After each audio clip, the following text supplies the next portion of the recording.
El sacerdote descabezado. Les voy a contar una historia que me relataba mi mamá.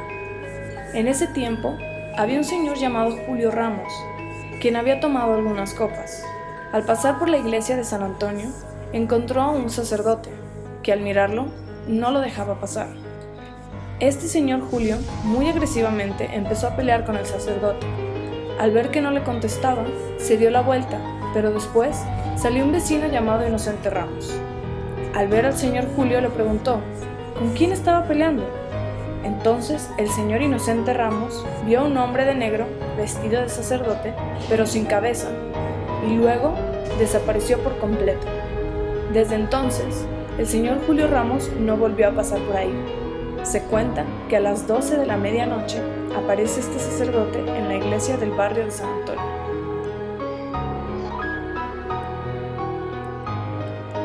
La Yehuatzíhuatl.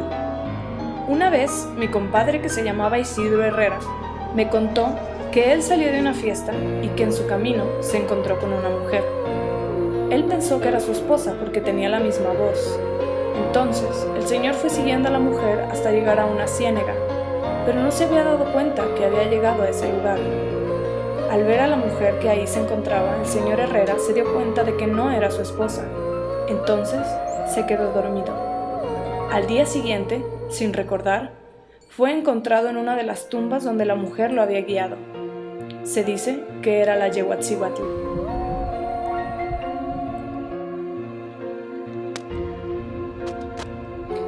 El sombrerón. Cuando era niño, mi mamá me decía que en la calle de Álvaro Obregón, del barrio de San Antonio, pasaba un señor chaparrito con un sombrero grande.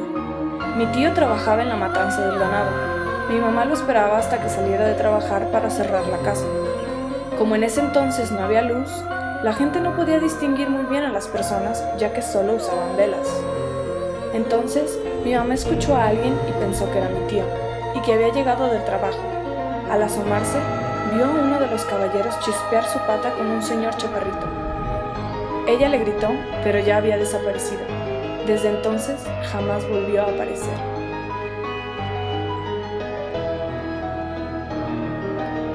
El sacerdote del campanario. Mi historia comienza cuando tenía 12 años. Mi mamá me mandó a comprar. En ese entonces solo había una tienda que se llamaba María Magaña. Eran casi las 7 de la tarde cuando iba caminando tranquilamente. Antes de llegar a la iglesia, vi a un vecino que me venía siguiendo. Me di la vuelta y al parecer era un sacerdote con una túnica negra bajando del campanario. Pero al no ver su rostro, sentí escalofríos y ya no pude caminar del miedo. Entonces regresé a la tienda y me quedé ahí hasta que llegó una señora a comprar, y regresé a mi casa con ella. Se dice que ese sacerdote, a esa hora, se aparecía colgado y espantaba a la gente. Hasta la fecha se le conoce como el sacerdote del campanario.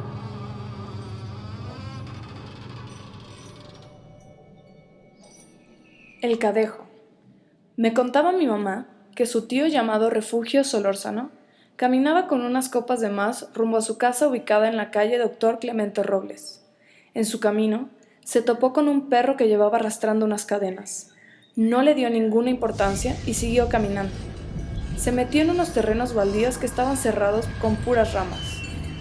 Ahí se quedó dormido hasta que amaneció.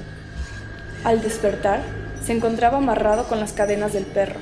Pidió auxilio, pero nadie lo escuchaba. Al día siguiente, el señor Refugio fue encontrado en los terrenos del señor Leopoldo Coronel. Desde ese entonces, el señor Refugio Solórzano lo nombra como el Cadejo. El duende. Cuenta la historia que en ese tiempo, como no había luz y todo estaba oscuro, yo vivía en el barrio de San Antonio. Toda la gente que se dedicaba a recoger hongos que se producían en el campo, actualmente conocido como el Cedén. En ese entonces, como no había aparatos para ver la hora, nos guiábamos por el canto de los gallos, ya que la gente tenía la costumbre de levantarse temprano para empezar a trabajar y a buscar hongos para la comida. Un día, me dormí temprano, pero al despertar, pensé que ya había amanecido, entonces me fui al campo a buscar hongos. Cuando iba caminando, escuché el sonido de unos caballos y personas que venían silbando, entonces pensé que ya no estaba solo. Los fui siguiendo, pero a la mitad del camino no podía ver nada. Estaba todo nublado y ya no los pude alcanzar. Con el miedo, me quedé parado y al escuchar el sonido de los caballos, vi que ya iba a lo lejos un niño montado en uno de los caballos y se dedicaba a corretearlos. No le vi su rostro, pero era de una estatura pequeña. Se dice que él aparecía a las 3 de la mañana, ya que todos los caballos amanecían enredados.